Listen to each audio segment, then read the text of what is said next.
I'm just fucking shit up. Yeah. Okay, I think we might have... Should we talk about the episode at some point? let's get cracking. So, Star Trek Strange New Worlds, Episode 2, Children of the Comet. Non-spoilers. I just want to start off by saying that, disappointingly, it is not a Star Trek homage to the Children of the Corn series. Like, when I read the title, I was like, are they doing cults? Are they gonna do a cult episode? But they didn't. But yeah, I was hoping for a cult episode, because like cults are one of my specialist subjects. Making, running. No, I would never. No, because like honestly, like it takes a fucking lunatic to run a cult, and I just do not have that level of self-esteem. No, it takes a Jared Leto to run a cult. Oh yeah, real Jared Leto type. Like he would make a fantastic cult leader. He probably is. He is. Oh yeah, wait, I remember hearing something about that recently. Actually, yeah. Although they position it as not a cult, it is just a spiritual meeting of minds or something like that. Or people wander into the desert and only eat ham for 40 days, something ridiculous like that. Okay. Yeah. Not a cult. Not a cult. Hashtag not a cult. These still sound kind of culty though. Yes. Yeah. Now that I said it out loud, there absolutely is a cult in this episode. Yeah, shepherds, aren't they? Yeah, the shepherds. Yeah, I've got a load of shit written down about like how I feel about them. How do I feel about shepherds in general? What did you think of the episode all in all? I really liked it. I probably liked it a smidge less than last week, but it's still a 9 out of 10, I would say. Still a self-contained story, still everything we like there, still has some undertones of, connecting to a larger story, still like that. I think maybe the resolution's a bit messy, which we'll get onto, later, obviously. Yeah. And there's a point I'll bring up way later on, maybe once we're finished talking about the episode, about what's in the back of my mind with Star Trek in general at the moment. Okay. But yeah, I really, really liked it. And, all the horror stuff, because it's her episode, fantastic.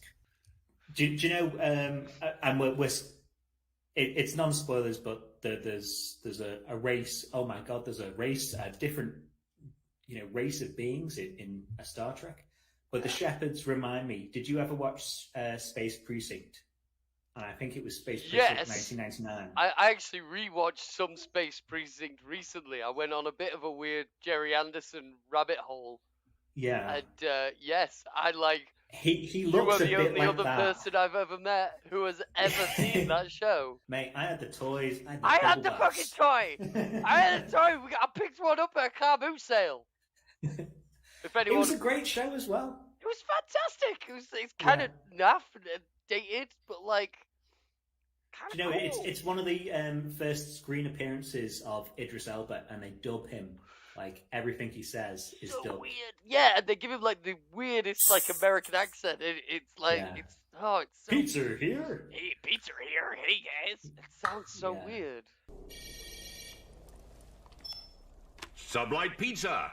Hey. About time. Meet you in the bay. It's so a British-made show pretending to be American. Like, that was a real, like, Jerry Anderson theme in a lot of his shows. He had a lot of Americans. They were all done by British people with terrible American accents. Hot delivery anywhere on Altar, guaranteed. Get out of here. Yeah. But fantastic show. But the shepherds remind me of whatever race, whatever species the captain was, and stuff like that. Yeah, slightly less thin in the bottom of the face, but like, the same. Like this. Yeah. Sounded like weirdly Irish, but like I don't think that's what they were going for. And again, an Irish accent probably done by someone who's never been to Ireland. An American accent's done by people who've never seen America. It's like you sound Irish. This is actually supposed to be Southern American. It's like, well, you are way off. mate. There's a video on YouTube about the making of Space Precinct, and it is quite good. And they go into how they're struggling to do on-set creature movement and stuff like that. It's great stuff. They insisted on doing it all practical, so fair enough. Good for them. You couldn't do it any other way back then. No. 90s. He probably just looked at Babylon 5 and was just like, not being funny out, my models look way better than that. Yeah. And it was his speciality, For Jerry Anderson, it's all the model stuff, isn't it? It's all the model and creature stuff. Anything else we want to touch on, non-spoilery? I don't know, but other than it's the Uhura episode, something happens in this episode or I had it down on my bingo card, and I wish I'd said it last week because I had it down last week as I reckon this is going to happen, or Uhura is going to do this. Right. And I wish I'd put it down, and I didn't, and I feel like an idiot. I was even thinking, 2 days ago, I should put it up on the group just in case this episode is Uhura's episode. And I feel like I didn't think they'd do it early enough, and more for me. Yeah, but that's all I've got non-spoiler. I definitely preferred last week's episode. Last week's episode was just like a fucking boom right out the gate, just fucking awesome. This is still a very, very it's very TOS plot. It's it's that classic, it's life, Jim, but not as we know it. Yeah. If you like Alan Moraine and no one likes Alan Moraine, I'm told. I don't mind Alan Moraine. The episode with Frere Jacques. Is it the Voyager one? No, the TNG episode where Jean-Luc is singing Frere Jacques with the kids. The Stuck in the Turbo Lift. Yeah. Yeah. Disaster, maybe? If you like Jean-Luc singing Frere Jacques, if you like Cisco singing Alan Moraine, if you like if you like singing whatever she was singing, you will love this episode. That, or the resolution of the end of this year's disco. Yes. Heavy, I think it's the end of this year's disco. Sorry, I just realised something. You could have just done that. You could have just done this instead of the whole. You could have just. But handled a bit better, concisely. Concisely. When we get to the explanation of what we're talking about and the connection to last year's disco, I'll go through how this is probably a bit stronger than that. Okay, cool. Because I've got thoughts, Okay. or I've got a half-finished thought, probably. Well, that's how you finish them. You discourse.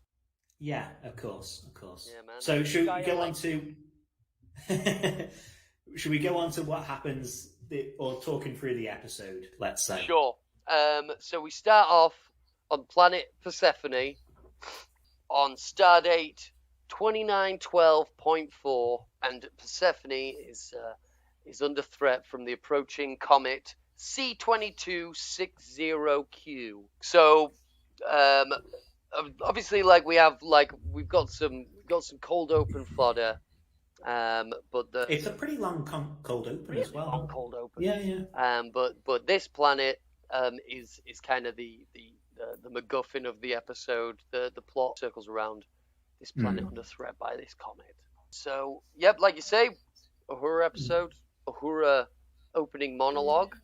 Yeah, she does a cadet log rather than a captain's log. It follows her to the captain's quarters. She's been pranked or whatever to show up at the captain's suite in her dress uniform. I miss the weird kind of silvery, old TOS uniform that we get with McGunty. Well, there's dress uniforms, like Scotty's dress uniform has the kilt and stuff like that. So it's probably the biggest departure from the old dress or from the old style uniforms in their category. But I don't think anyone cares that much about the dress uniforms to make a riot over it. I don't I certainly don't. It was central to the plot of the cold open. Yeah. So she's been hazed. They mention Ortegas. Ortegas again. Classic Tom Paris. Yeah. Hazing, and Harry Kim. Yeah. Big Tom Paris vibes from Ortegas. I hope I like him more than Tom Paris though at the end of the season. I already like him more than Tom Paris. Yeah. They mention Enterprise Bingo as well. As in new people are doing bingo, as in, oh, I've gone to the captain's quarters for dinner or something like that, crossing off the bingo, or I've been hazed. So I'd like to know what the rest of that bingo card is. Climb through a Jeffries tube. Transporter accident. Die and be resurrected. And meet a god. Yeah, meet a god. Get a sex-based disease. And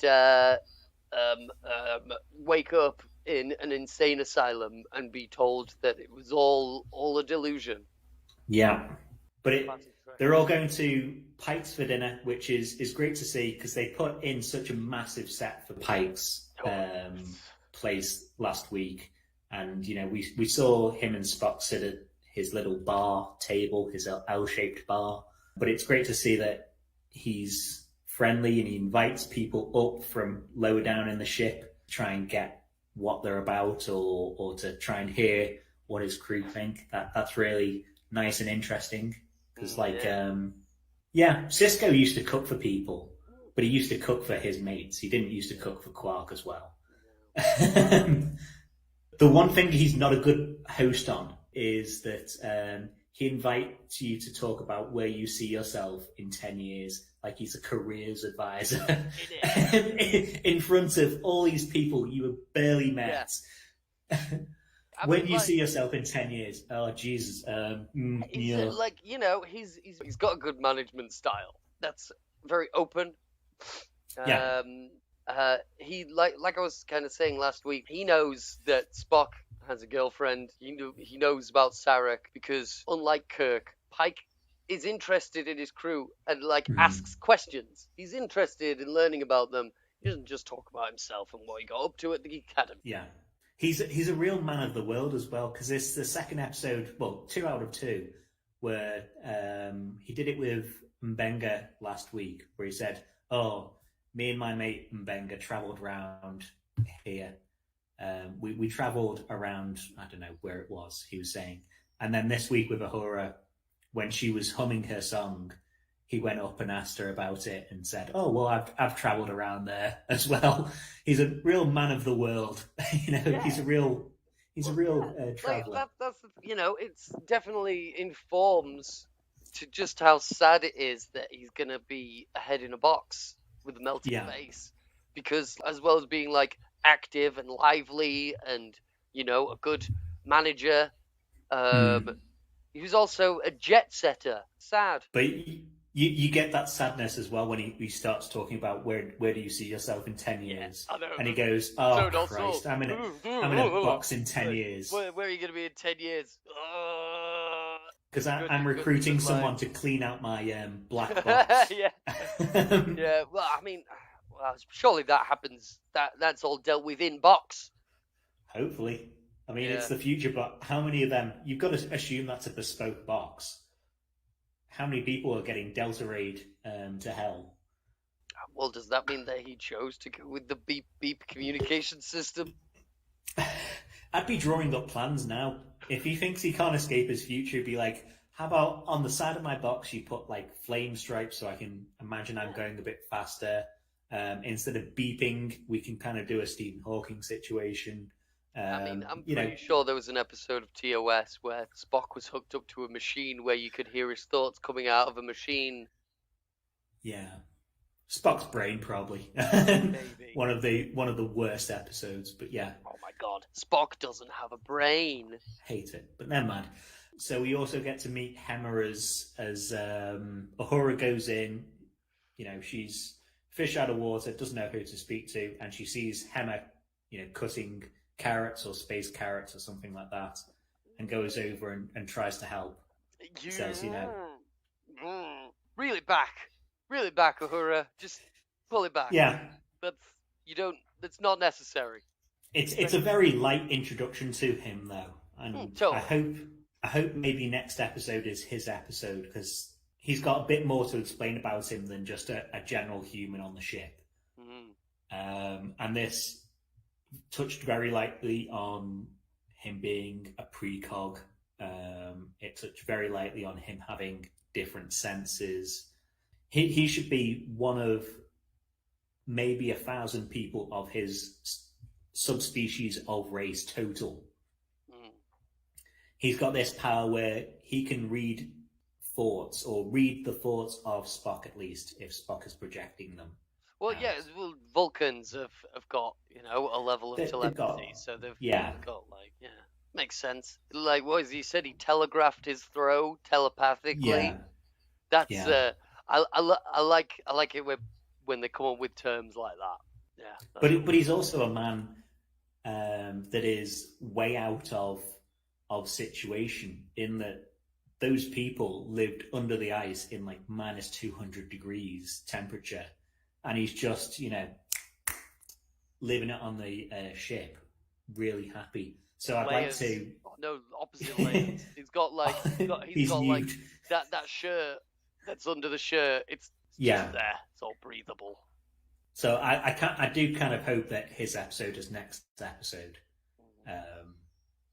Because I feel we need to do him earlier rather than later. Probably. Yes, agreed. I definitely, I'm hoping that we get some real blind, like Zatoichi blind samurai stuff.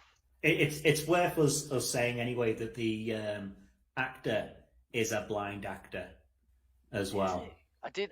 No, I do remember hearing that a while ago. That was actually something that I was trying to look up, but instead it gave you Army Hammer.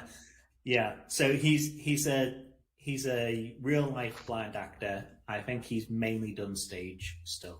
So he's blind actor, mainly done stage stuff from what I've seen, and this is his first big role, and it's fantastic getting people who are disabled in one climbing out of my face. Sorry, carry on. I was just saying it's great getting a disabled actor to play that character. Because you don't want someone Jared Letoing about, and it would be very easy to get someone to Jared Leto and pretend to be blind or blind themselves for a day and be led round. Yeah. And like that's very much like the era that we're in, when there is a trans character, we get trans actor. There used to be times when, like, Antonio Banderas played a Saudi Arabian man, I believe, in the 13th Warrior. That would not fly today, and that's fine. We're more aware of. Say again? I think, part of the reason they've introduced the, from last episode, Nurse Chapel being able to make people look different is so they don't have to do, oh, Spock, he's my Asian friend from TOS, because that was, you watch that now and you go like, ooh. Okay. That's one that my friend who recently watched all of TOS with his girlfriend, like, that was one when they were like, ew. Yeah. Ew. It's nicer to sidestep that. And I know you could have pretended, you put a hat on him and pretend he's human anyway, or human and white. Or anyway, because they did that in the movie. Or what I would have done in the situation is when the guy says, "What's with your friend with the pointy ears?" You say, "Mind your own fucking business. You fuck." Just, if you're out on the street, if you're not trying to sneak into a high security area like last week, you just say he's in fancy dress. Just say he's a punk or whatever. He's this planet's version of a punk. No, again, just tell them to get fucked. Mm. What's with your friend? Yeah. What's with your friend's ears? What's wrong with your face? Yeah.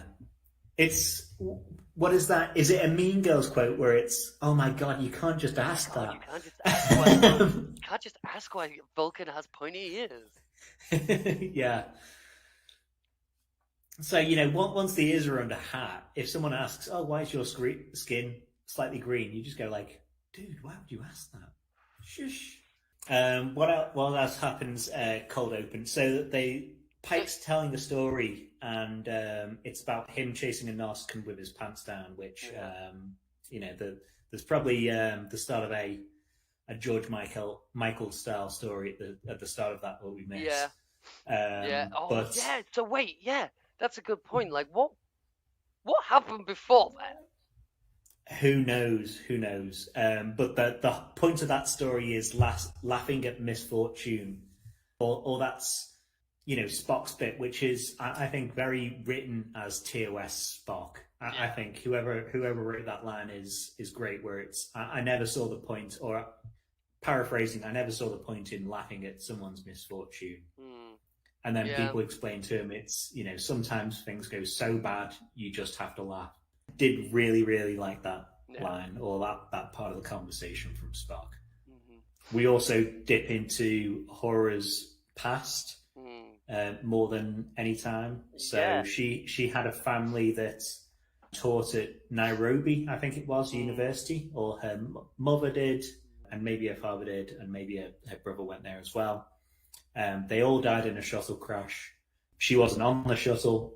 She survived. She was going to go to university, but decided to join Starfleet because her mother she had a short stint at Starfleet and enjoyed it. So Uhura, rather than go to Nairobi University and be reminded about, that's where my mother used to have an office before she died. Yeah, totally. Fair enough. That's how life works sometimes. You go down a path and then suddenly, boom, big old change. I was at university during COVID. I was going in a very particular direction. COVID happened, and I ended up here. These things happen. Everything happens for a reason, let's say then. Well, yeah, I mean, sure. I will say massive deviation from the beta canon. In one of the book recommendations I gave you the other week, that's set kind of Wrath of Khan era. Uhura goes back home and sees her whole family again for like the first or second time since she loses her memory in an episode of TOS. She loses her memory. She goes back and meets her family. She has zero emotional connection to them. It can tell that they have this great emotional connection to her, and she feels so guilty of not being able to reciprocate this feeling. She just doesn't go back for years and years and years. That's one of my least favorite TOS episodes, I will state.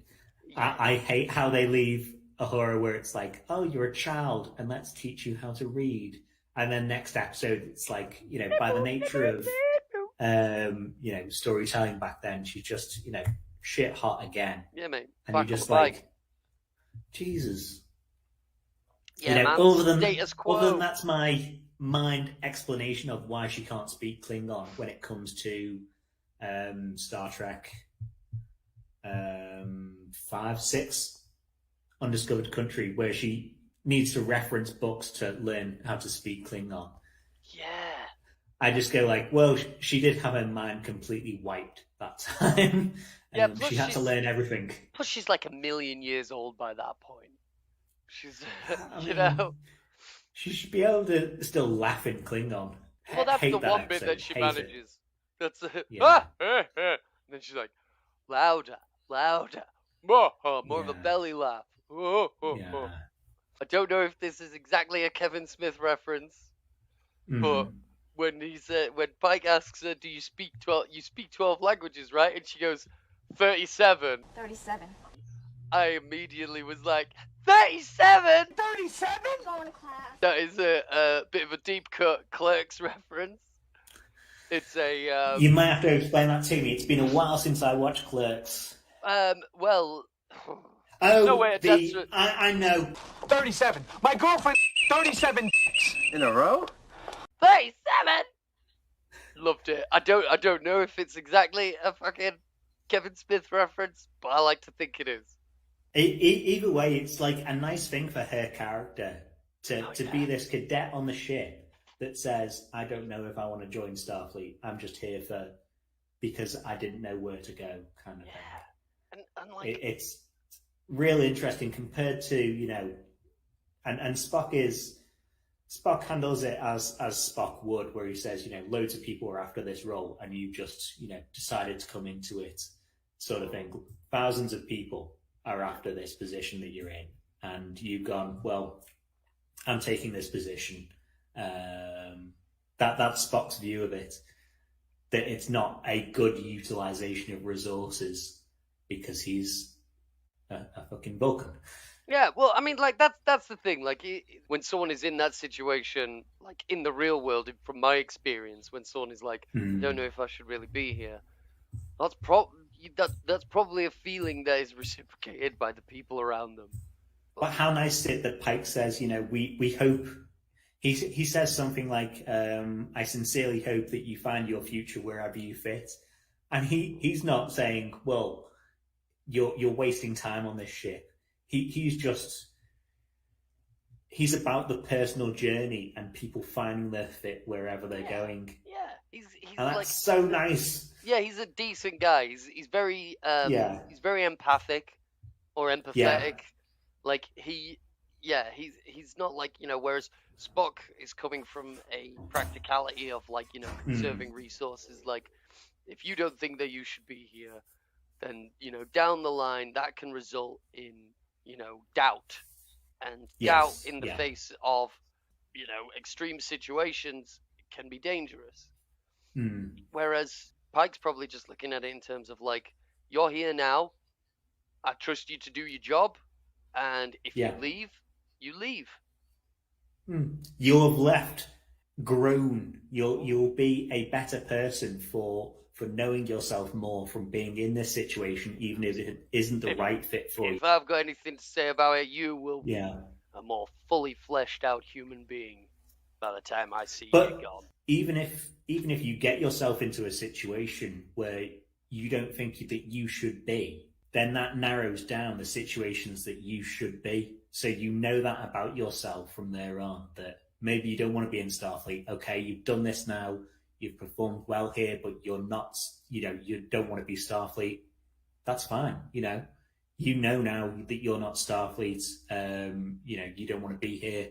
You can go on and do a better thing for you, which is so nice. And I think it's the first time you see that from any captain. Honestly, like in terms of like, characteristics, Jean-Luc Picard is a explorer and a scientist. Janeway is a mother. Sisko is a fucking war criminal. Sisko's not a war criminal. I'll do it in one of my series one day. Intergalactic Geneva Convention. Yeah. But Pike's completely selfless. We see after this dinner scene, he's having like a one-on-one with Una, and they're washing plates. They're cleaning up. I love that. Yeah. And they're talking about it, and she's like, you can make steps to avoid this future, but he won't, because there are these because he's going to save those 4 cadets in doing it. And he knows all their names. He recites them by heart. He goes, and they're kids. I think that's even more powerful, that when he looks them up later, he sees these, 8-year-olds and 8, 9, 10-year-olds and goes, if I don't commit myself to what I've said I would do, these kids will die. He's probably got some faulty reasoning that Una is rightly calling him on, in that he could put a call out and say, all these Class J starships that we use to train, how about maybe we just do a check on all the engine cores, please? Can we do a bi-monthly check just to make sure they're ticking over and not going to explode? Yep. Because he's so selfless. In Disco, they did say it was locked in, and the whole thing about Una saying, "Oh, just change your fate," or "Why don't you move to change your fate?" That's one of the weaknesses of this episode to me, because we know he's not going to change his fate. Yeah. We know he's going to end up in the BP chair. He's going to be slightly melty on one side of his face. Slightly. Well, very melty. He's going to be a cornetto left out in the sun on one side of his face. So for a bit. Yeah. Only for a bit. No, he's going to be like that for the rest of his life. He's just going to have the outward appearance and the ability to move around. Yeah. But he's always going to be melty-faced. Yeah. He'll always be melty-faced to me. Yeah. Old to Captain me. Melty-Face. My man Meltface will always be melty-face. That's one of the weaknesses of the episode to me, that it's talking about why don't you change your fate, and that's how the episode leaves off to skip ahead by massively. He's looking at these people and he's thinking about changing his fate and stuff like that, or that's how it's implied. And you go, well, I know you're not going to change your fate. I know you're going to be Class J starshipped melted face. Yeah, I kept thinking of Terminator 2. No fate but that which we make. Yeah. Thinking, I mean, we need Sarah Connor to go scratch that into his fucking dining room table. So we find out that the comet isn't going to go past Persephone 3. It's going to crash into it, kill a couple million people who live in the desert or whatever. The plan that they come up with on the spot is what NASA's plan is for, if not to introduce any existential dread to anyone, but that is NASA's plan for if a asteroid is heading straight to Earth. It is to send nuclear warheads to blow up, like, to basically the asteroids coming like this. They send guys to the back end of it, blow up a load of nukes, which pushes it forwards even faster. Which means that, like, it'll go. So, like, instead of Earth going, if it goes faster. Yeah. See what I mean? It's pretty much the same plan. They're planning to use ion engines, but because they're Starfleet and stuff like that, and they have ion engines, they can and we just don't. do it. Yeah, we don't have ion engines, so we're using the let's see if I can remember my Kerbal space building. It's nuclear NEVC or something like that, which is just blowing up nukes behind you with a decent heat shield. So they're planning to. Starfleet is going to fire a couple of ion engines onto the planet or onto the comet and move out of the way. They try that, and there's a fucking shield. Oh man, like that was a big like what for me. Yeah, I definitely had the same face as everyone else on the bridge. It's nice being at the same level as the story. Yeah. So you're finding stuff out as the story. The characters in the story find stuff out. So, you're not running ahead of them too much. You're not waiting, you're not scratching your head waiting for people to hug stuff out or whatever. The story is evolving at a pace, like leading right up to that. Like, everyone's just like, let's just stick a couple of them things. Pike's like, man, I love this job. This is going to be easy. Yeah. We're going to be out of here in no time. And then just, that's not how that's supposed to happen. This is a very TOS, because I don't think TNG would try and save those people as well. Or there would be a very long discussion with a time traveler about whether or not I'm thinking of Hitler is on that planet. Yeah, do you remember the episode where, but it's the one where Data's got a pen pal. I don't do episode titles that much, but Data's got a pen pal who messages him, and he just randomly starts replying, and it finds out it's a little girl on a planet that is going to blow itself up, and she eventually asks for help, and then they have a meeting in the ready room going like, should we help this civilization or should we not? And it's a first contact, it's a general order 1, it's a prime directive sort of story, and we don't do any of that here because they just plan to not be noticed by the civilization. So like kind of the start of Into Darkness, where they'll just be like, oh, we'll just drop something in this volcano. We'll get out of there. No one will see us. It'll be fine. That's their kind of plan for this, where they're like, no, we save civilizations if we can. It's not so much cowboy diplomacy, but it is cowboy, I guess. What's the word for when people do things for other people? The Altruism. Their heart. There, cowboy altruism. What's the word when people do things for other people for no reason? I can't remember the nice words. I can only remember the nasty words. Yeah, well, I'm very negatively focused. So where do we get up to? So the shields block the ion engines, and they start coming up with a different plan, which is, how about we just shoot the shields? They say shields of the shield harmonics were going to break through, and harmonics comes in later, so it's probably worth shouting out that Ortega's is saying, we just shoot this at the right frequency and the shields will come down because it's whatever, an older shield. They do that. Ship comes out. I've skipped a whole bit. I've skipped a whole bit. First, they have the ready room. Yeah, first they have the ready room. Sam Kirk comes in as a xenobiologist because there's this alien structure on the comet.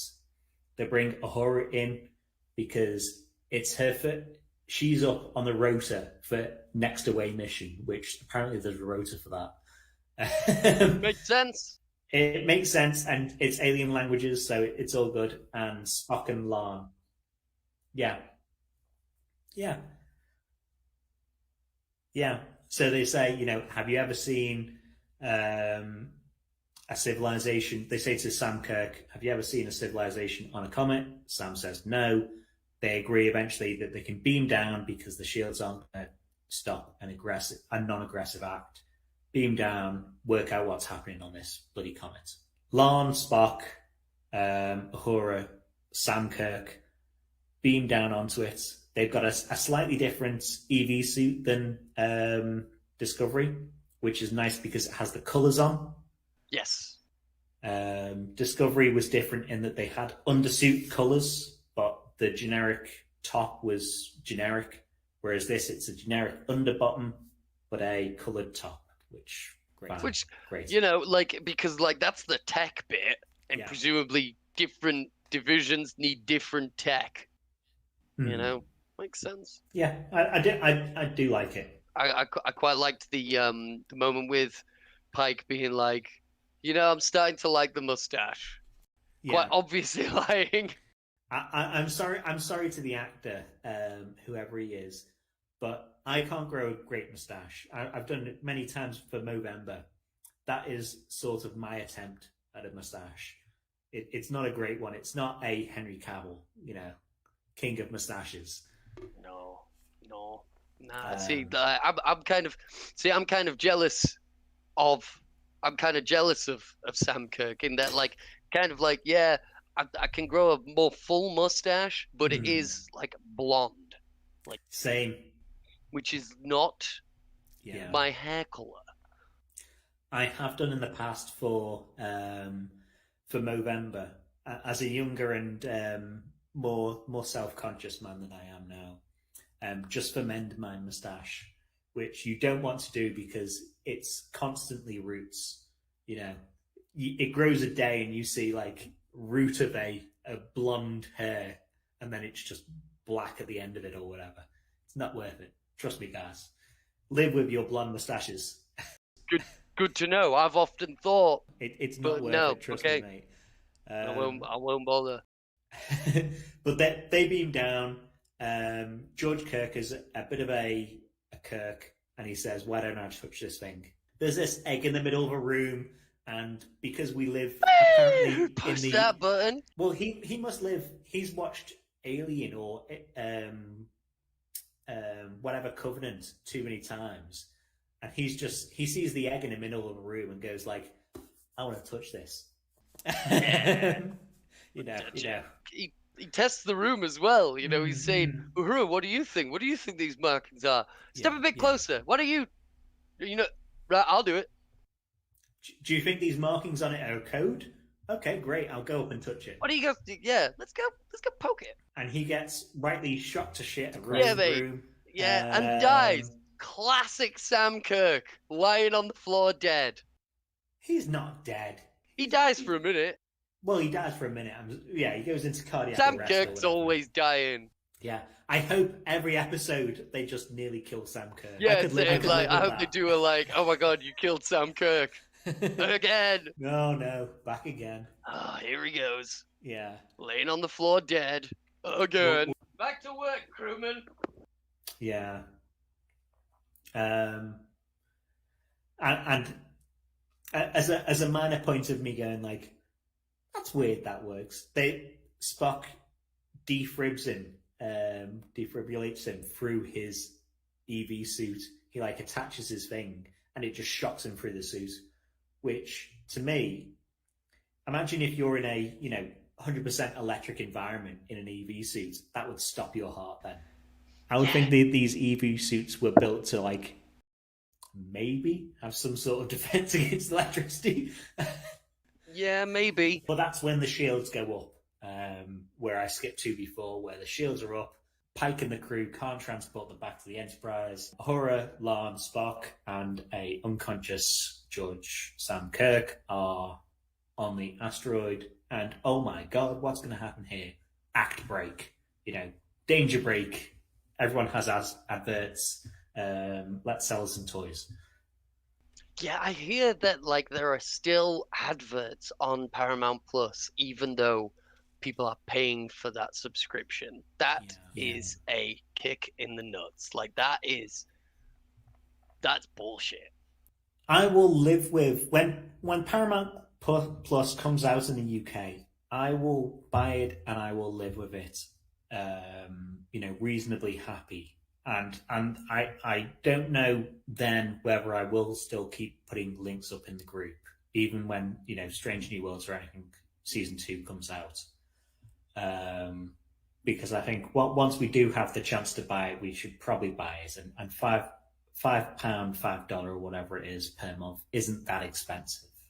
In my mind, I weigh up whether Netflix at 4 times the price of getting a constant new Star Trek show that I'm probably interested in or going to watch, it is that much worth it. And I think I should probably be not happy enough to pay the £5 a month, but I should. £5 a month isn't a lot, but I do think it's enough that you maybe shouldn't have to also watch ads. Yeah, where were we? So they can't beam out, so they need to work out on the ship. So the story kind of divides then into the on the ship story and the on the Comet story for a bit. On the ship, Pike is trying to work out how to get his crew back because he doesn't like that they're stuck away, obviously. Ortega's comes up with a plan that says, the shield harmonics, we get our phasers working at the same harmonics as the shield, we can punch through very easily. Pike says, yeah, cool, I like it, it's a good plan, I like the plan. He even says something to that effect, let's go with it. And they do it, and they poke the bear in a way. Yeah. The Meteor's got mates. Yeah, they've got people escorting the Meteor. Maybe cloaked, because where the fuck were they beforehand? Yeah, like how the fuck? Who just fired at us? The people right in front of you. Massive fuck off thing. Yeah, where was this hiding? Like it's like you do see like a drastic shift in Pike. Like he immediately is like, now I'm pissed. Who the fuck just fired at us? What's going on? But the ship is pointed at the other ship when you see an outside shot like a second later, and it's pointing at the Shepherd ship, and you go, maybe you should have seen that out the big window that you have right in front of you. I'm not trying to say anything about you, but there's a big window. Yeah, but like they were looking over here. Yeah, The ship was like because they're like idiots. here. They were looking over Yeah. here.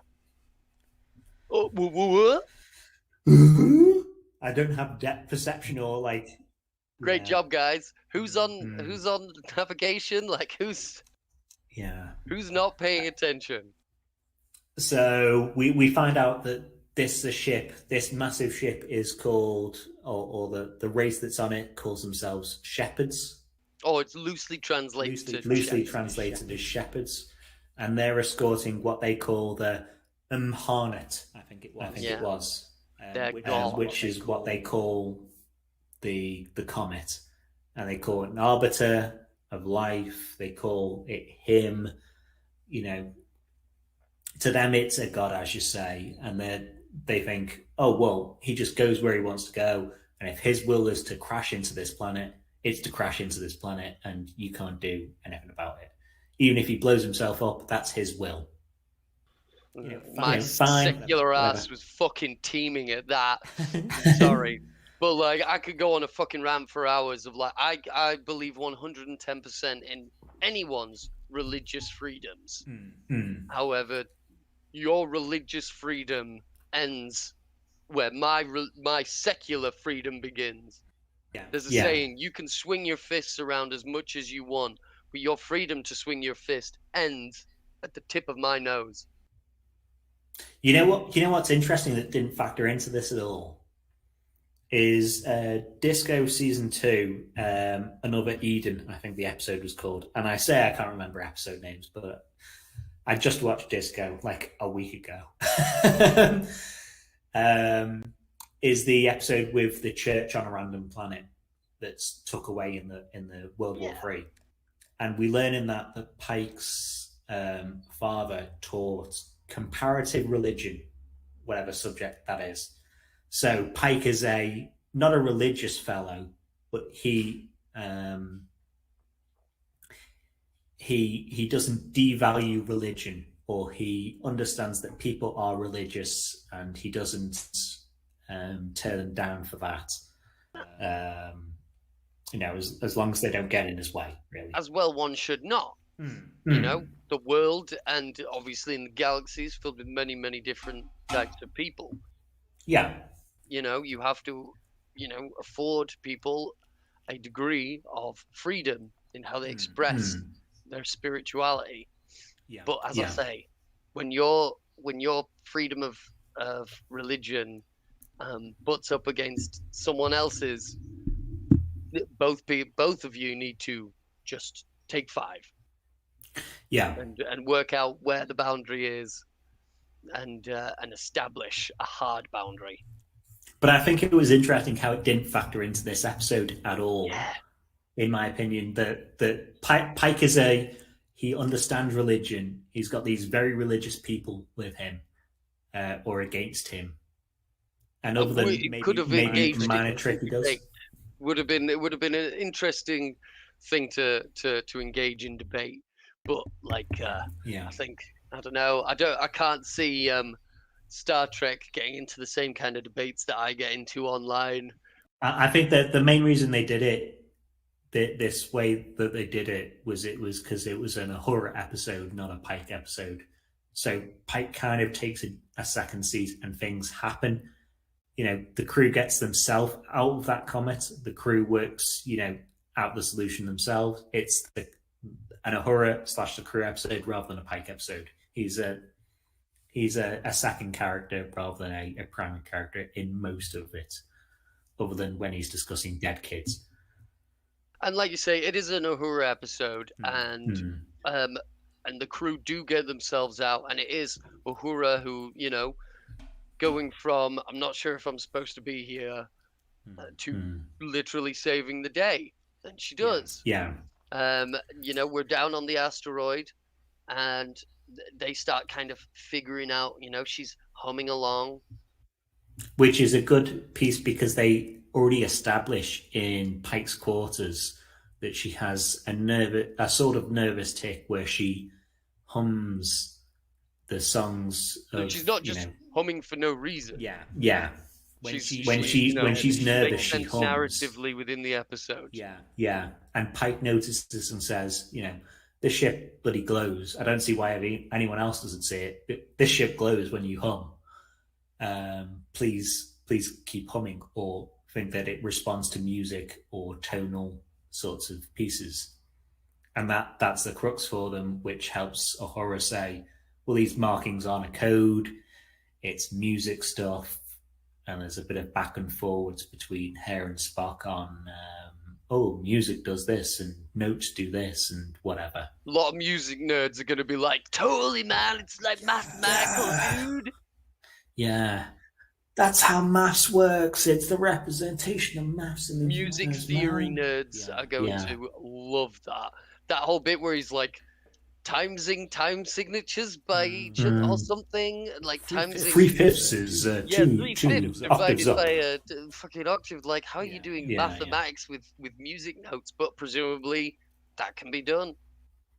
Well, it's good as well. It minorly establishes that the reason Vulcans like music is because it's mathematically pleasing. So the reason why it mentions that, that's like a Vulcan theory on why people like music, and that totally makes sense to me. Yeah. Well, there's a general theory anyway that I've read separate to Star Trek at some point, and it's on chord progression, and it's saying there are chord progressions that we like because they are pleasing mathematically, where there are chord progressions that we don't use and don't like because they aren't pleasing mathematically. So it all links into that. But it explains as well, like, why in TOS he's playing the harp and he's doing all that stuff, because it's pleasing to the ear still for Vulcans. They aren't this weird cut-off race.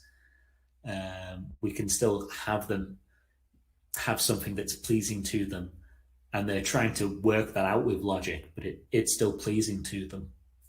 That's the thing. It's like there's the quote from Spock in The Undiscovered Country when he says, "Logic is the beginning of wisdom," and I think about the quote from British Sarek in 2009, where he's like, Vulcans do have emotions. Yeah, we just work very, very hard to control them, and they're not fucking robots.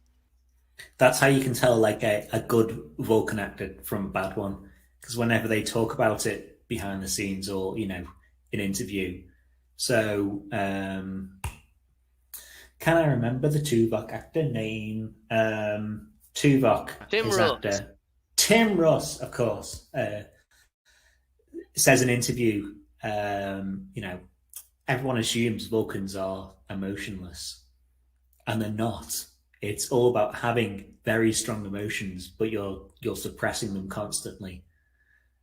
And that's a good Vulcan actor compared to a Vulcan actor that says, oh no, it's just emotionless.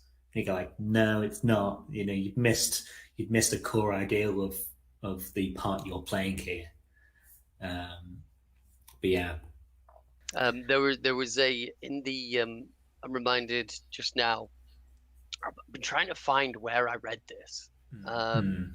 But in the plans for Star Trek Phase 2, which eventually became the motion picture, there was going to be the Vulcan character of Zorn, who when they made TNG, Zorn evolved into Data, and Zorn was going to be a full-blooded Vulcan who understood that the reason why Spock was such a good Starfleet officer was because of his, inadvertent connection with his emotions. Yeah. And so, Data is an android who is seeking to become more human. And that comes from Zorn being a Vulcan, trying to sort of have a different relationship with his emotions in order to become a better Starfleet officer.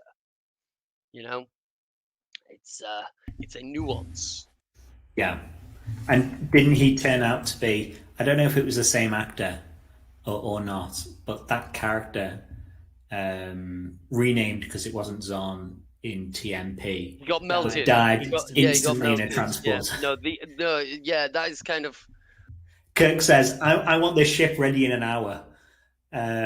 then beam these two guys up, get them to stand real close to each other so that we can conserve resources. Yeah. Or whatever the fuck happened there. Yeah. Like, yeah. And then half an hour later, he's shitting on McCoy for not wanting to get in a transporter.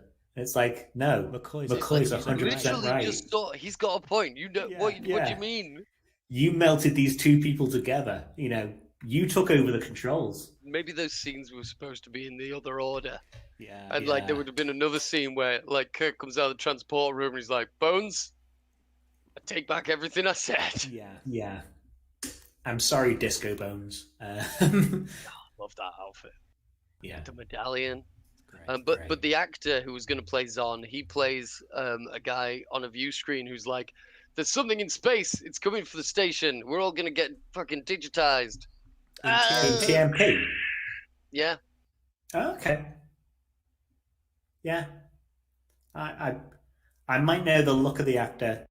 I did watch the TMP 4K. How was it? A couple of weeks ago. It's very nice. You actually get to see the ship going over. Because in my mind, when the likes of Eagle Moss release the ship, or I see schematics of the ship, and it's this weird thing that bulges, yeah, Vija, and it's a straight line, and then it bulges, and it's a straight line again. That's never my impression when I watch the film, but in the TMP re-release, you do get to see that. It's big, isn't it? Oh, it's big. It's big.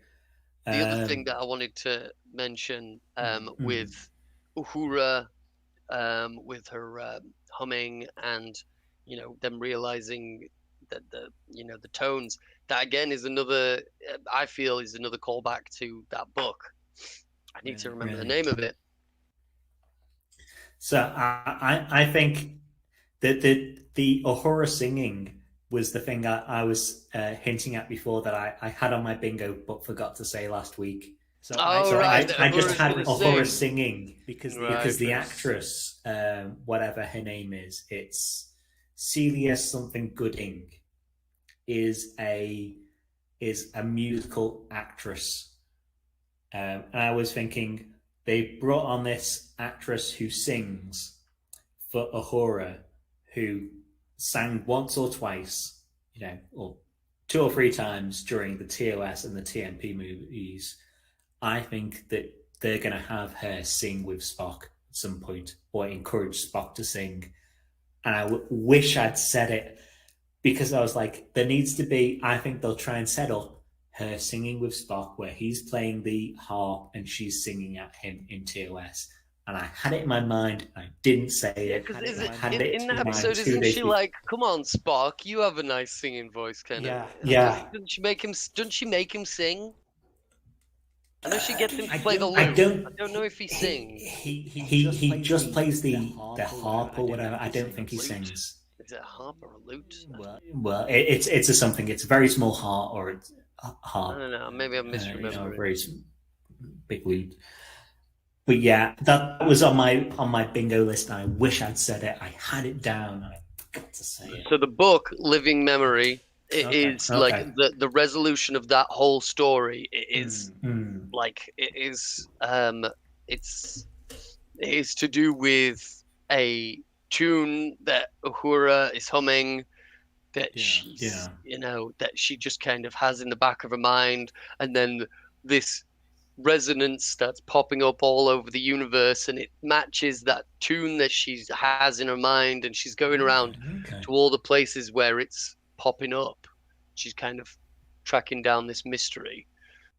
Yeah, I think it's definitely a bit of a callback to that. But I think that they, in killing off her parents, I think that they might be kind of trying to get rid of, I don't know, personally I feel like they're trying to get rid of that book and stop people from going and reading it, and especially going and listening to the audiobook, because like I said to you that time, that audiobook has a few very egregious examples of a white man doing various different accents. Vague African accent, Japanese accent. It's not Jimmy doing, is it? Because he did a couple of the audiobooks, and he did accents for a lot of it. No, it's not Jimmy doing it, but like, yeah, it is. It hits the ear wrong. Yeah, but I do you particularly care that they're killing off some of the beta canon?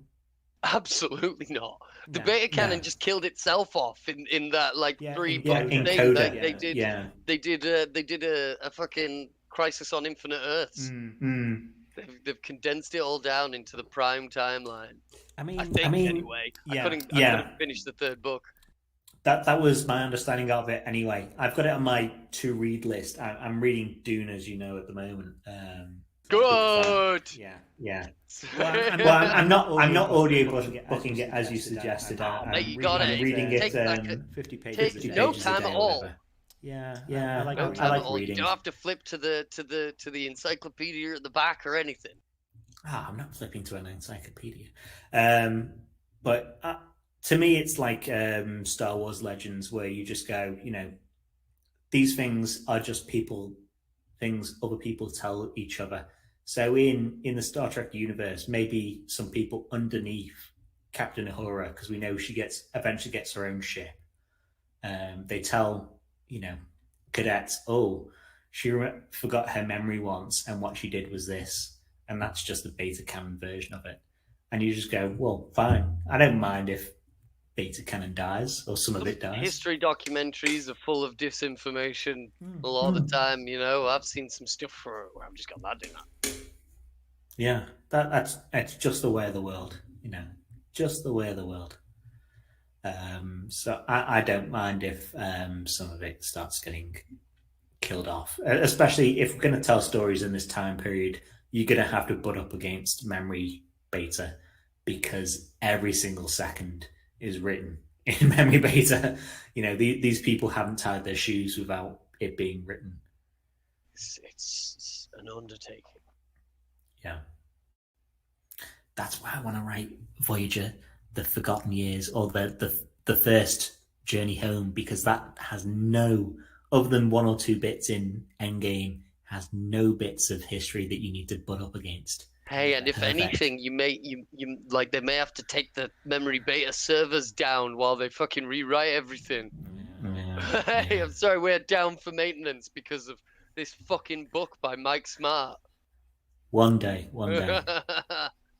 So we're having a bit of a battle. We're having a bit of a battle with Space Precinct people, with the Space Precinct shepherds. And I've got in my notes here that the screens are having a very interesting glitch, kind of like an RGB glitch. Makes me think, like, are these digital flat screens from the early 2000s? Is that what they've got on the ship? Because I definitely prefer, TOS has touch buttons, like fruit pastels, glued to some wood. And I think if the screens mess up that badly, I'd prefer fruit pastels. Yeah, because... something, clunk, chunk, clunk. Is your keyboard, do you have a chunky keyboard? Are you a chunky keyboard Let's guy? see if I can move it up. There you go. Knock over the iPad. I've got a chunky keyboard. Big chunky keyboard. Just because I find it much easier to type when you've got some travel in the keys. I see. I require the opposite. I kind of require a slim keyboard because, like, my hand-eye coordination not so good. Big clunky keys. I type so I hit them all. I hit all of the keys. But either way, can you imagine the horror of typing on like an iPad screen if the iPad split into RGB? You'd be like, nope, giving up this. You'd push away your chair and be like, no, I'm done for the day. I'm sorry, Mr. Pike. My screen is going mental. Maybe that's what the RGB glitch is reminiscent of. Of the multicolored fruit pastels. Yeah. Did you notice this episode that Una, and I suppose it was established in The Cage, she's the most functional crew member. So whenever anyone isn't in their particular seat, she takes over navigation, I think she does, or ops or wherever. And when Uhura's gone and someone else is in that seat, but then they're trying to work something out. Una takes that seat when it comes to, oh no, it's actually this song from at some point. Una just moves seats. She is the most functional member of that crew. Yeah, she's a deputy manager. Yeah. That's what deputy managers do. We're down a man in the kitchen. We need you to get stuck in. Or front of houses, they're in the weeds. But I need Spock you behind the in bar. TOS would never do that. Spock No, wouldn't no, jump no. on. Spock wouldn't No, push Uhura he's to a the specialist. side. Yeah. He's a specialist. Una is a generalist. Yeah, yeah. Or a very smart generalist. Or potentially an android, which is I think where Gene Roddenberry originally wanted to go with number one. Again, Where do you I can't think, remember where I remember reading that. We're mid-episode now, but where do you think Una will end up if we actually get to the point in a couple of years' what time? happened to Una after like the cage? And like, to be honest, even though like she was fairly central to the plot last week, and you know they have that moment in this episode, like we are still, you know, we know who Una is, but we don't know what her deal is. No. What is her deal? And maybe we'll get an Una episode along with everyone else. Hopefully after Hammer. But I can see her kind of leaving with Pike if, you know, everything happens, or being the person to support Pike, because she's, you know, cleaning the dishes with him. She's, you know, sitting with him in the evening. You know, I'm not one for. Okay, we'll get to it when we get to it. But I've got something else to say about Una and Pike's conversation later in the episode. I've got it even noted in my notes. It's such a ridiculous note that when we get to it, you're gonna pass it off. But I want to rant about Una. Dude, I've had to really think about like my note taking, because last week, like I was looking at a note that just read, "I know that face." I'm looking at it thinking, what the fuck? I still don't know what I'm talking about. Yeah. I know the face, and I haven't looked at the cast or anything like that, and I don't think it's properly been released. Maybe I could look at the end of the episode cast list of, you know, the species on Persephone 3. There's the main female-looking whatever it is, whatever species it is. I'm sure I know her. I know her face under makeup, and I can't place her. And I'll work it out after this. I won't go hunting now, but I know her face. I know the movement of her face, and I think she's probably a Trek alum. I just can't place it. Did I know? Yeah. But anyway, where were we? Uhura sings to the thing, drops the shields, they get beamed up, and then they are magically on the bridge within seconds. Within like 2 seconds, they're on the bridge. Yep. Fast. No idea. It's them suits, streamlined, low air resistance. Yeah. No, I think that's just somewhat bad plotting, probably, which puts... It's one of the things that puts last episode above this episode for me, is that they beam over, and then it cuts to a danger break, again, a trip, you know, an advert break. But then it cuts back to the exact same time, and then all those cast members are on the bridge. Lana's on the bridge, Spock's on the bridge, Uhura's on the bridge. And it's been 2 seconds in real time. And you go like, they could have transported there, but that seems, you know, a bit crazy. But, you know, again, if I'm pointing out that sort of ridiculous sort of minutiae shit, it must be a reasonably good episode if I'm having to, yeah. Like, you know, my only like gripes with the actual episode mostly relate to how the shepherds were received. You know, I know if I was captain of the ship, I'd have just been like, "Sorry, mate, don't work like that." But Pike's a very he's not necessarily a personable guy, but he's cognitive of religion still. He's still employing the same thoughts of Starfleet on how you should treat others. He's doing all that in most of his actions through this episode. He's still trying to. He does the old, and I never like it where it's mute the screen and I'll walk away and chat to my team and walk back and say, even in Wrath of Calm, where it's like, oh, we're working on it, Calm. Like, okay, why did you mute the screen for 10 seconds and then chat to Spot? I'm not another stupid. thing that Galaxy Quest definitely did better when he's like, cut it. And she's like, totally. I mean, carry on talking and the guy's still watching. Yeah, I never get that really. But I think he works reasonably well in this episode, considering this episode's focus isn't him. Yeah. But they get back to the ship, and then we have a fight. Yeah, they have a space fight, and we get some fucking slick moves from Ortega's using the full 360 degrees of space that they have around them. Yeah. Nice fucking moves. Nice flying, man. Totally. Yeah. Going into the trail of the fucking meteor. That all shot that as shit. well. It's one of the last shots of that scene, or one of that last shots of the action scene where the Enterprise isn't being fired on anymore, but it is moving through the asteroid and you're following it from behind. That's how I played with the Hot Wheels TOS figure as a child, where looking at it from behind and just going like, totally. That's a hero shot. I wasn't too concerned, or I wasn't like, whoa, about the Ortega's move about spinning around and then flying over. But when it had that following behind through the asteroid, I was like, that's the hero shot of this episode for the Enterprise. See, that's more creative than I ever was with the ship. I'm a big fan of just kind of going like, oh, you got a big D. just go like that. The nacelle's over there somewhere, but this toy, when it has batteries, it has an idle noise, like it has a just,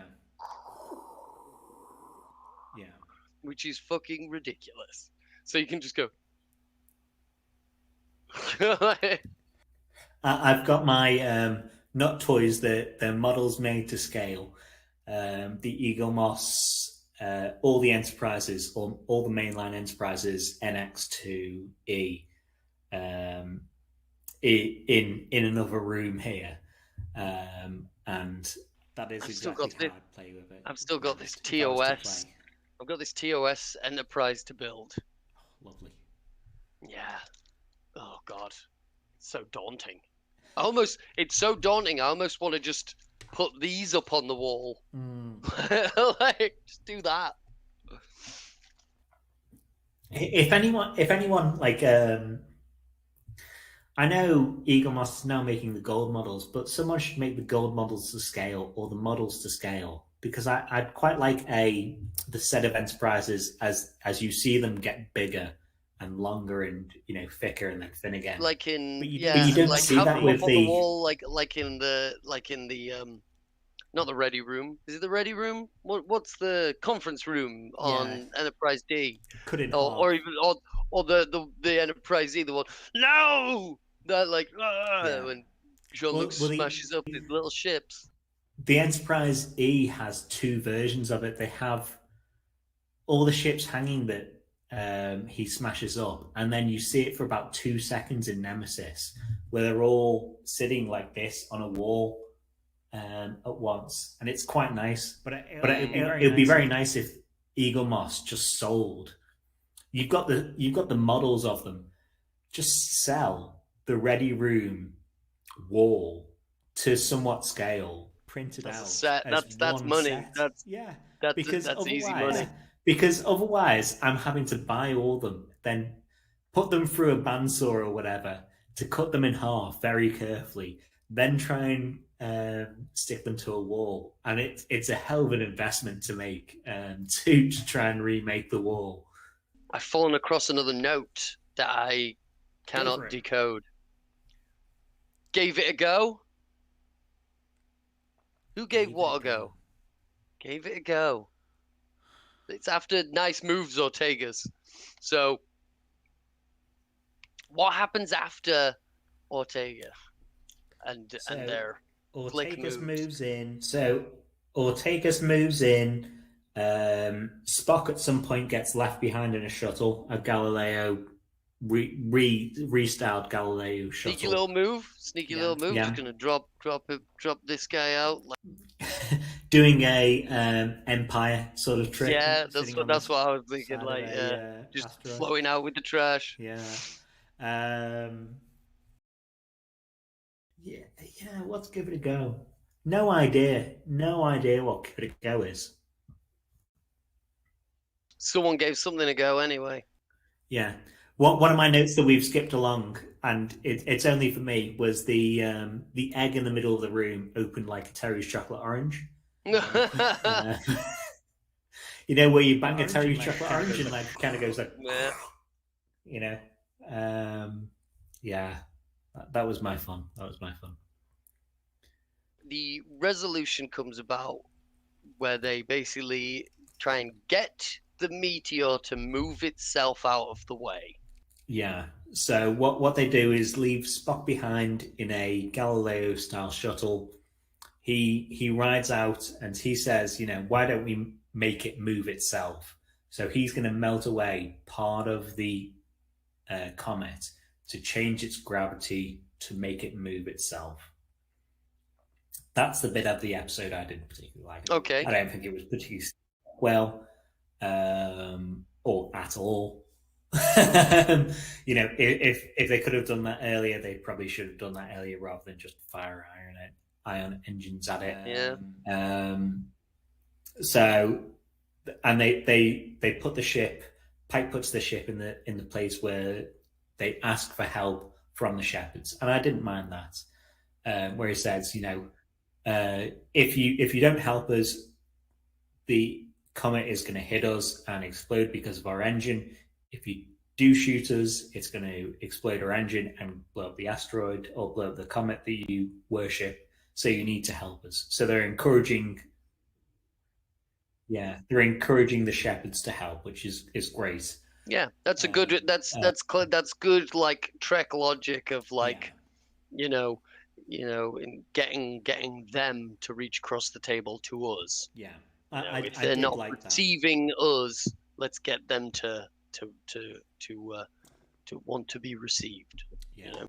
Yeah, I did like that. But in the meantime, where Spock is flying the Galileo shuttle on the surface of the comet with his engines cooking to try and melt part of it off to change the course of it, I didn't think that was particularly well done. Yeah, like you say, if that was a thing you could have done that before.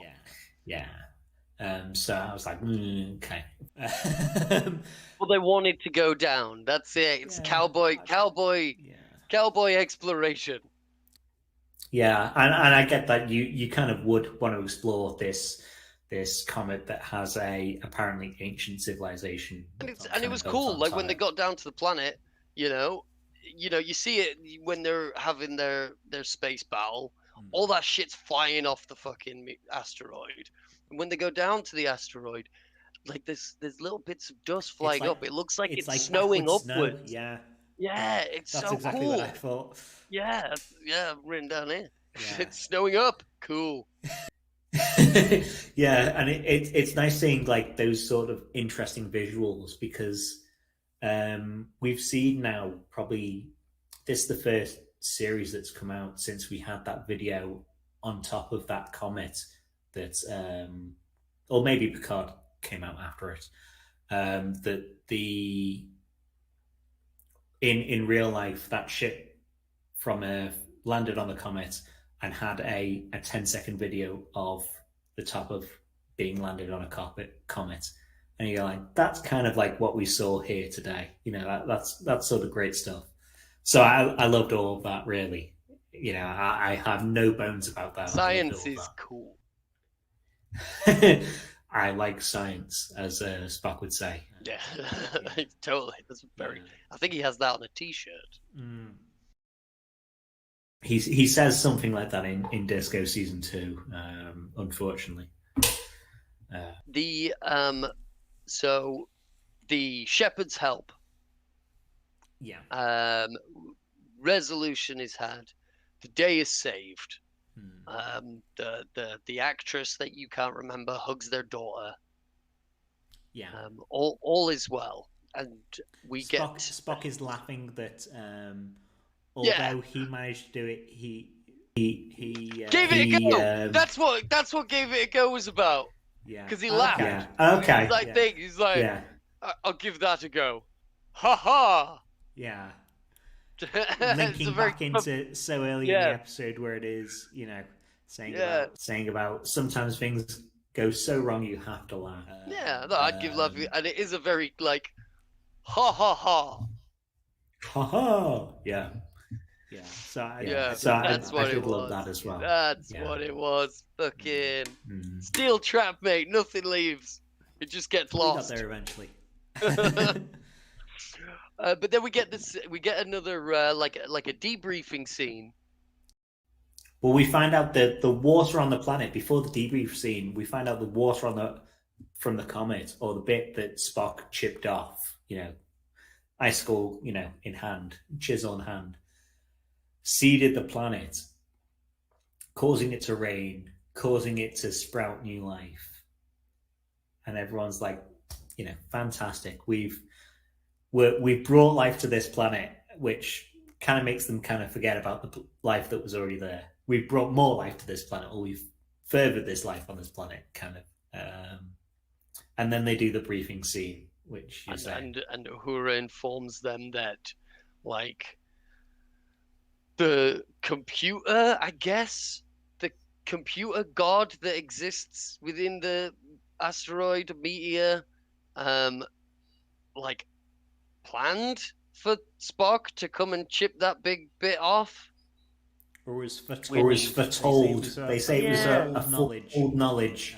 Kind of brushing up against like theory of like panspermia, where like I totally thought that they were going to say, and in fact if we go back in the meteor's logs, the comet, children of the comet, if we go back in the comet's logs, we see it here flying past Earth billions of years ago. I thought we were going to get that. We didn't. But yeah, I thought I don't know. It's clever in that overall it mirrors Pike again in that he has foretold knowledge about his death, and we see this foretold knowledge from the comet knows what it's going to do or what its job is, and its job is to seed this planet or to help seed this planet to make it a more viable planet. But yes, yeah. So I think that's very clever in that you link in again foretold fates from Pike and the comet, and it's all very clever, I think. So we get to that point where we know the comet has kind of like said way before Spock chiseled a part of it off to say, well, you're going to chisel a part of me off and I'm going to fly past this planet and seed it.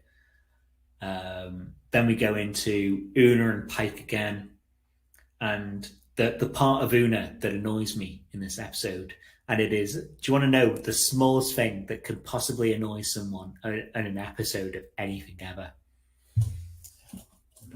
Okay, I'm going to put a visual pic up for you here. So Una has like a coaster next to her, and she puts a drink on a coaster like this. And I'm like, what the fuck are you doing? Come on, man. I'm just like, Una, that's like 70% of that drink is on a coaster.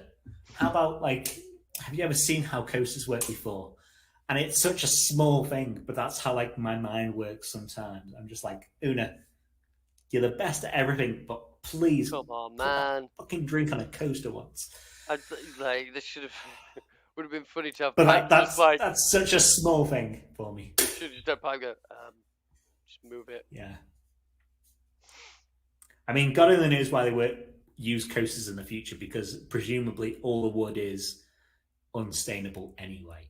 But never mind, I don't care. It was just that it's when you see people do stuff slightly wrong in TV. That's not how human. That's not how humans work. And for whatever reason, that annoyed me. And most of the time, I don't use coasters at home. There are many a beer can sitting on a unpaid council tax bill at the moment, and just a plain table next to me, and I'm fine with that. But when you use a coaster, try and put your drink 100% on the coaster, you idiot. Yeah, man. I've worked in bars for 14 years. That's what they're there for. Yeah. So that again, I'm finding minor annoyances in the episode because it's a strong episode. If it was a weak episode, I'd find bigger annoyances, but I'm not. Overall, yeah. And again, like, the only gripe that I have with the episode is just the reception of these religious zealots. And then the resolution that kind of implies that the religious zealots were right. Which maybe that's just me. And I think they try and cover themselves on that, because they kind of say at some point that it's maybe the religion, or they say they can't remember why they started following this comet, or started to believe this comet was on a track that it knew exactly what it was doing, but they do follow it and whatever. And we know apparently this comet has foretold knowledge about its fate, or the fate of what is going to happen to it, apparently, for whatever reason. Who cares? I don't know. So for all we know, the species that made that comet told them. And it's been so long ago that they just follow that comet because they're idiots. They're not great at passing down knowledge, and they just follow it because they've been told to follow it, because that's what they do. Yep, well, that... It sums up a lot of religion, if we're honest. Certainly, a common... In fact, a debate that I got into... Well, I say a debate.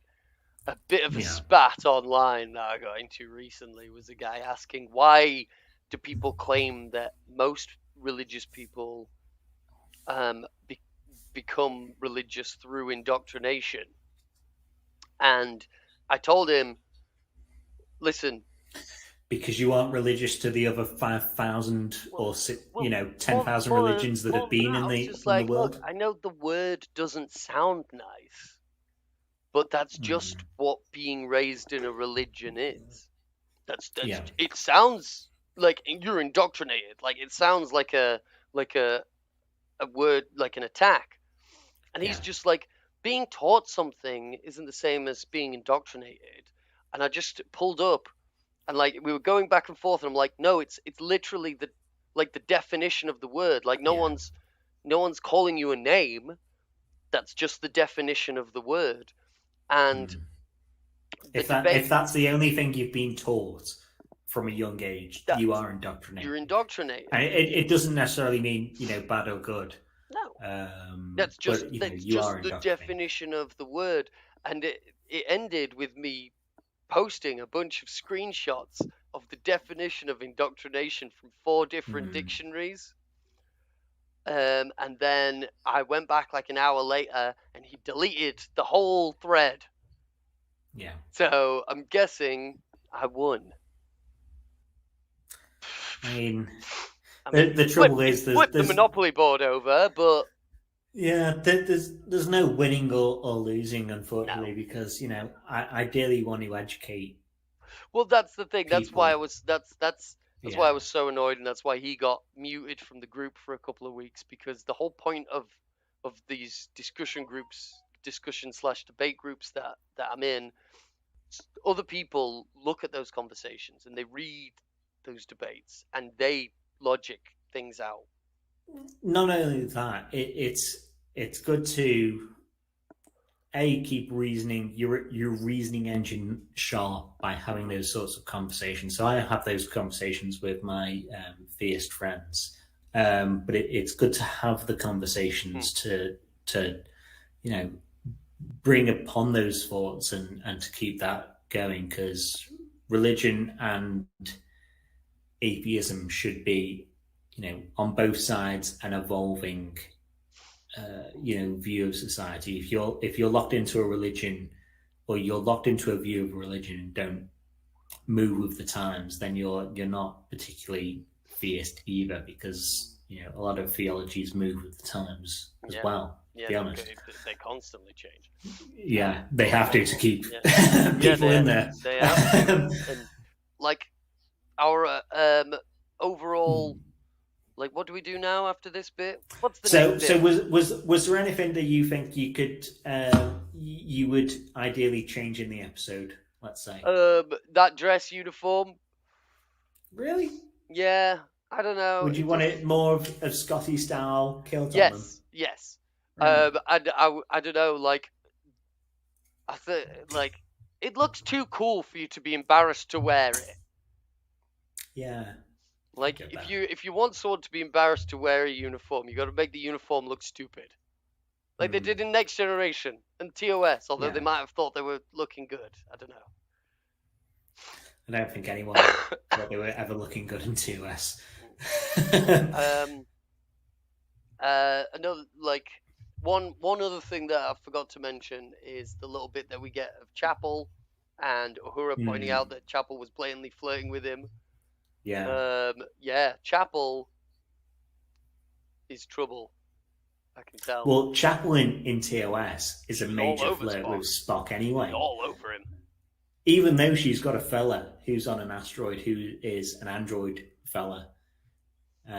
In, again, one of the episodes I can remember the name of, What Are Little Girls Made Of? Or What Are Girls Made Of? She's got a fella just on an asteroid who is... Creepy fucking title. Yeah. Well, it's the 60s. But she's got a fella that she loves on an asteroid somewhere who is her husband, who is an android who, spoilers for a 60-year-old episode, I'm sorry. But he's an android fella. Yeah. So, I mean, her whole character arc in TOS is she's either flirting with Spock or she is in love with this android guy. So I don't mind that too much. If I'm honest. I like Chapel. One of my other theories, and I've talked about my Uhura singing. I should have said that. I should have said that last week. I think they're possibly trying to avoid showing a shuttle going into the back end of the Enterprise or coming out of the Enterprise. The Discovery shuttle bay is so wide because of the nature of the ship. The JJ Enterprise is so big because they've maybe scaled up to 600 meters, maybe scaled it up to a kilometer. Who knows with that ship, because it is constantly changing shape. But the TOS Enterprise can maybe fit 2 shuttles out the door total. And I think they're trying to avoid the size comparison from a Galileo 7 shuttle to the main Enterprise. And, I'm happy to be wrong about that if they eventually show it. But I don't think they can keep the canon of something that, may be worth changing anyway, of the size of the just have a small Enterprise. Shuttle bay. It's fine. Just have a small shuttle bay. Yeah, I mean, I think they're trying to avoid it, though, because they've shown... I've worked in places with warehouses. I know what loading bays look like. They're not fucking cavernous fucking, cathedral-sized fucking... Yeah. But JJ and stuff like that has not ruined it, but has sort of planted the idea that 40 shuttles can come out of the TOS Enterprise shuttle bay, when it can't. It is maybe 5 at max if you stack them. So I think they're trying to avoid a shot of a shuttle going into or coming out of a shuttle bay. Or a stack of Galileos. Yeah, they're just stacked up to the max. Yeah. So although we're seeing so much of the inside of the ship, I don't think we'll see the shuttle bay at all this year. That's my new. That's an interesting prediction. Yeah, I don't think it can happen. I don't think it can happen. Or I don't think they want it to happen, I should say. Yeah. But the other ones I had Uhura singing, and I should have said it. Because you nailed that. Or you would have. I would have. I would have marked myself as positive on that bingo card from her, doing her tones.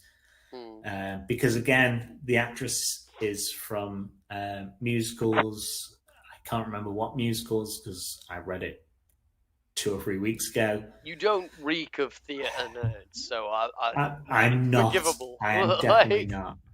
No way am I a theatre nerd person.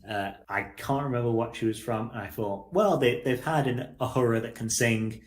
They're probably going to make her sing at some point. And I should have said it, but I didn't. And I rewatched our previous stream, and I said, why didn't I say it then? And for the last week, I've been saying, should I edit now? No, never mind.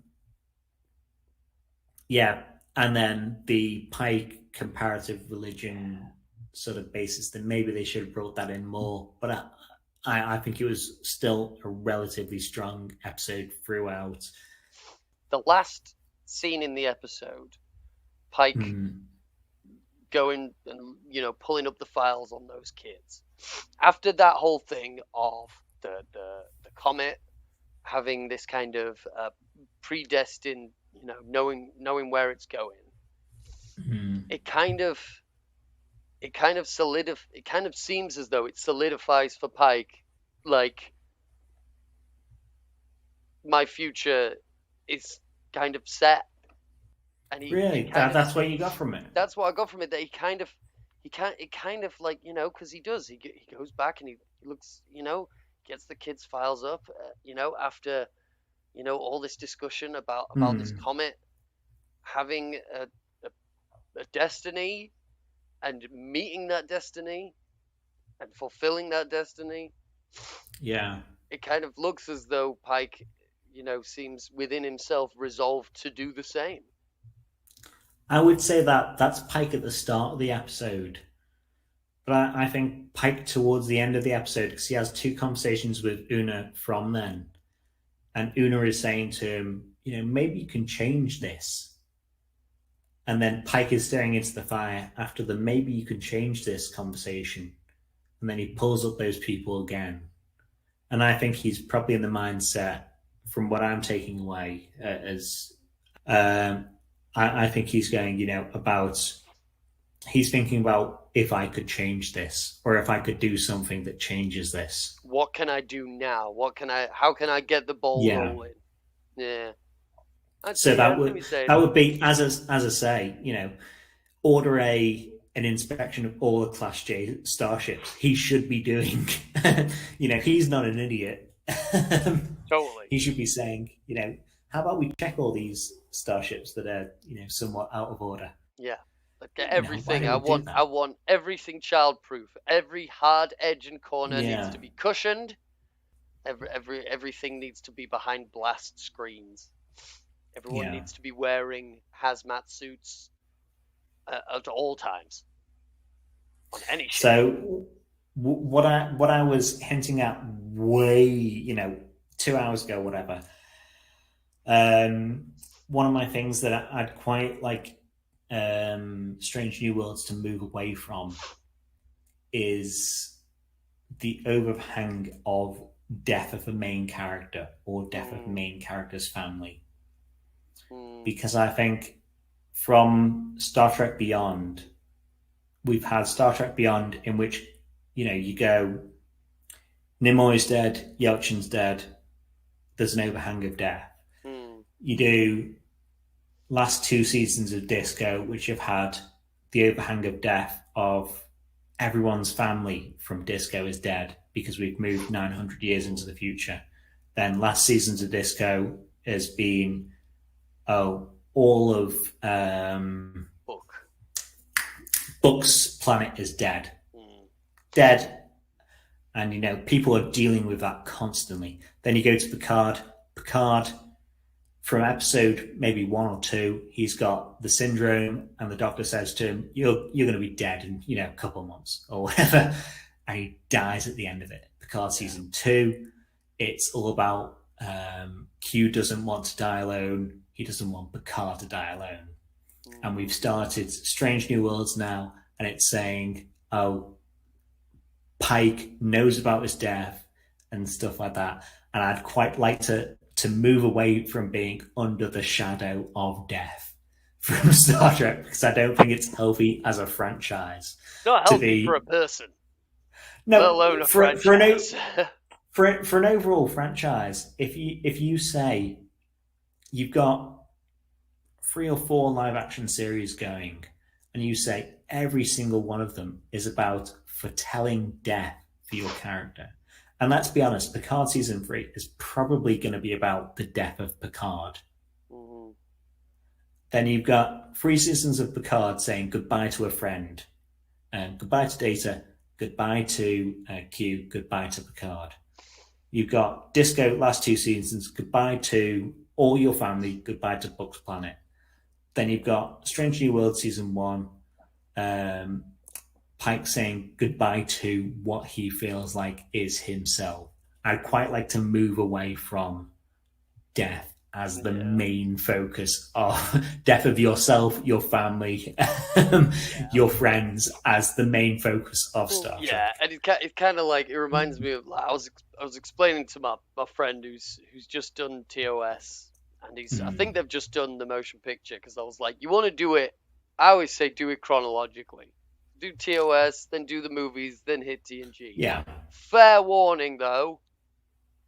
Most of the movies are about getting old. Yeah. Most of the films. Like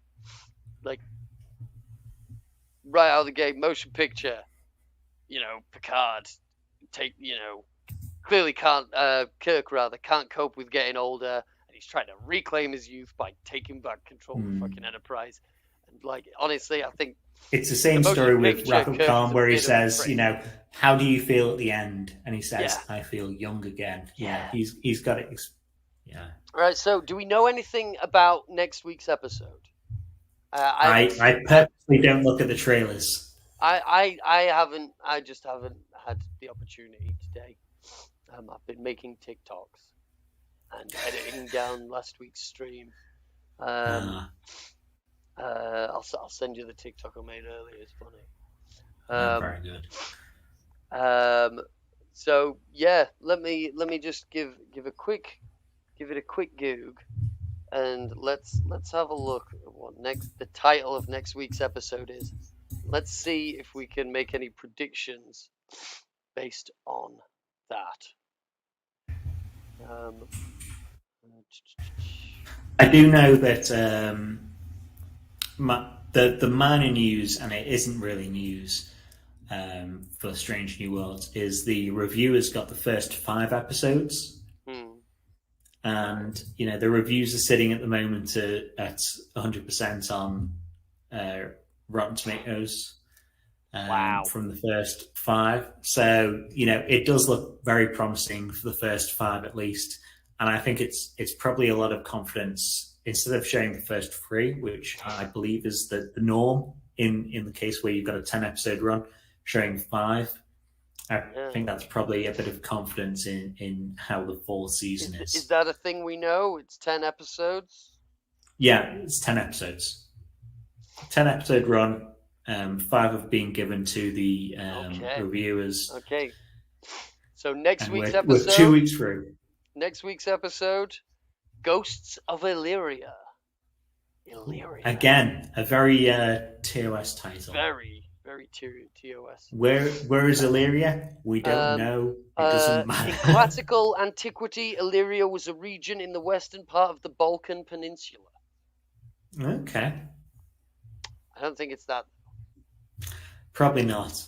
I think it's Gonna be a planet somewhere. Illyrians were a humanoid species native to the Delphic Expanse. I think these guys are they're a With enterprise. They're in the Illyrians. Jonathan Archer and the Makos boarded an Illyrian craft and stole their warp coil. Oh, yes. That's I remember that. when Enterprise was all fucked Yeah. up for a Yeah. few episodes. And Archer said, "We'll be back to help you," and then got transported instantly back to Earth, which was several months away from this ship that he said he would be back to help. They've got the forehead ridges that I use for one of my in Star Trek Online. I have a crew of Karians. They're the planet of half Vulcan, half Romulan, half Klingons from that prison planet. Because you can play in the Romulan faction. Yeah. You can do Klingon faction, but when you do Romulan faction, at a certain point in the campaign, you can kind of side with either Federation or the Klingon Empire, and you get like access to their equipment.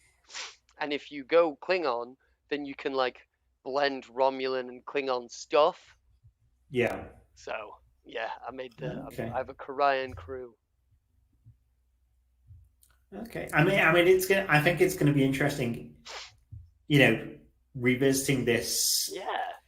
It makes this sense. species that we had horrible relations to in season 1. And hold on, Ghosts of those guys.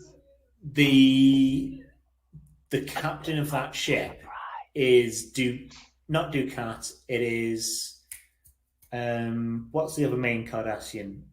Ducat. Dumar. Yeah, it is Dumar's actor. Oh shit! Yeah, you can see, you can tell those. You can tell. He's got the those kissy lips. Yeah. So, I mean, great actor. It'll be great to revisit that species that should hate the Federation, because the Federation, Ghosts in of this Illyria, timeline, those guys, yeah, Enterprise. These guys are called the Enterprise. Yeah. Maybe we're gonna get some of that pirate shit that I was after. Yeah. Again, I'm so sure the NX Enterprise or the series Enterprise timeline is slightly different to the TOS and TNG and Voyager and stuff like that timeline. But it'll still be good to focus on that in Strange New Worlds, because it should be something that it does get revisited. And Enterprise, the NX show, should have gone back to if it had a 6th season or whatever. Yeah. Season 6 season. But sadly didn't. Of course. It's nice having showrunners or writers who seem to be Enterprise, Star Trek Enterprise, or just Enterprise for 2 seasons. People have, generally speaking, I've heard a lot of good things about Enterprise. I have a lot of good things to say about Enterprise. Yeah. I think it was just a bit too much of a tonal shift for people at the time. Yeah, which I think maybe Strange New Worlds is benefiting more than anything else in that having 3 or 4 tonal shifts right after each other, and then Strange New Worlds comes out and it is TOS again.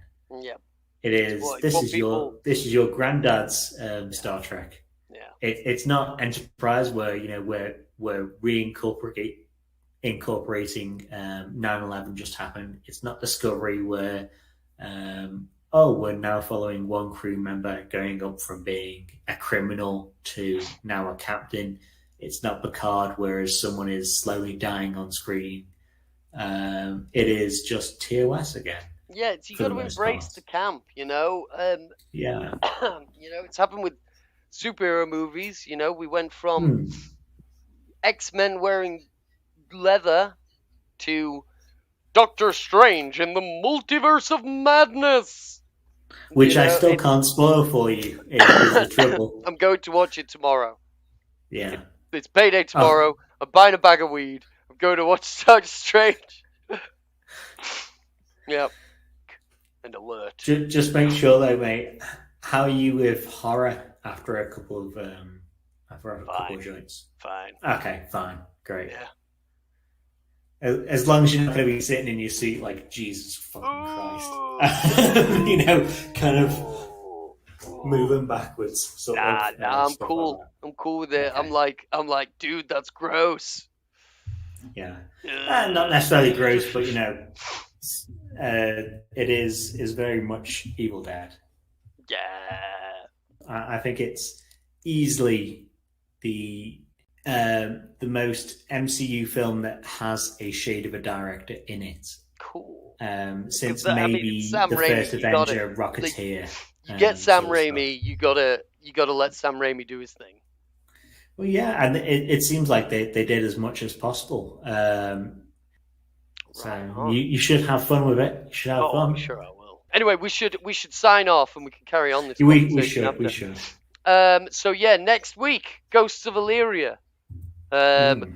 We've managed. We have digressed a lot this episode. Next week, I say we maybe try and do that less. But we've done better than last week. We've done a lot better than last week. At least we didn't have to stop the stream every 40 minutes. How do we relate this episode back to this episode of the stream? Hopefully you think it's better than last week. We get better every time. Yeah. Imagine how good we'll be next week. Yes. It's maybe it's predetermined. Maybe it's inescapable. But maybe if someone tries, maybe they can change destiny and they can stop us. Please try. Stop. Before we lose control.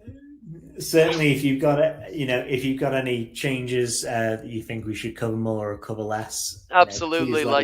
This is a thing that well, once we've gotten my editing schedule down a bit better, we're going to be putting this out, to a broader audience, sticking it on YouTube rather than just in the group. But this is very much for Mate It So. Other people can look at it later on. Oh yes. So we hope you're possibly enjoying it. Yeah, I'm sure they will. What's not to enjoy? Well, yeah. Look at these handsome faces, and our shirts that are either Cheers or The Shining. My mum made this. My mum made this shirt. Well, now you're putting my mum to shame for not making a Cheers shirt. Oh, so, as if your mum didn't even make you a Cheers shirt. Disgraceful. So but anyway, good to speak to you all. Absolutely, I'll sign off the same way I did last week. Live long and prosper, motherfuckers. All that.